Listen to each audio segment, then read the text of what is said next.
கிளம்பாக்கம் வந்தாச்சுங்க. வந்த பஸ்ஸெல்லாம் நிறைய வெயிட்டிங்கில் இருக்குது. இப்போ நம்ம பஸ் ஏறணும். அந்த சிட்டிக்குள்ளேருந்து வந்தோம். அங்கேருந்து ஒரு மினி பஸ் ஏற்றுனாங்க. மினி பஸ்லேருந்து உள்ளே இறக்கி விட்டாங்க. இங்கேயும் எல்லா வசதிகள்லாம் இருக்குது. எல்லா வண்டியும் நிற்கிது, எல்லாம் இருக்குது. ஆனால் மக்களுக்கான ஒரே குறை என்னென்னா, ஊருக்கு போகிறவங்களுக்கு சென்னைக்குள்ளே வரணுன்னா அவங்கள மீண்டும் தாம்பரத்தில் இறக்கி விட்டால் தான் அதுக்கான தீர்வு கிடைக்கும்.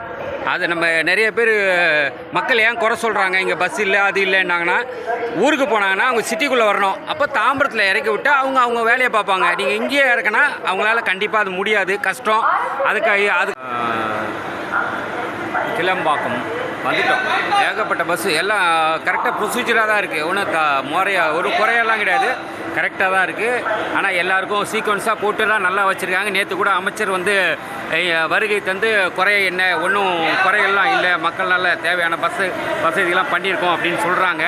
உண்மைதான். நானும் இப்போ நேரடியாக ஒரு பதிவு பண்ணலாம். ஆனால் ஊருக்கு போகிறவங்களுக்கு திருப்பி வரும்போது கேளம்பாக்கம் வராமல் அவங்கள தாம்பரத்தில் விட்டால் தான் அவங்களுக்கு வசதி. ட்ரெயினில் போகிறவங்க ட்ரெயினில் போகலாம், பஸ்ஸில் போகிறவங்க பஸ்ஸில் போகலாம். அந்த வசதி பண்ணி கொடுத்தா மக்களுக்கு பயனுள்ளதாக இருக்கும்.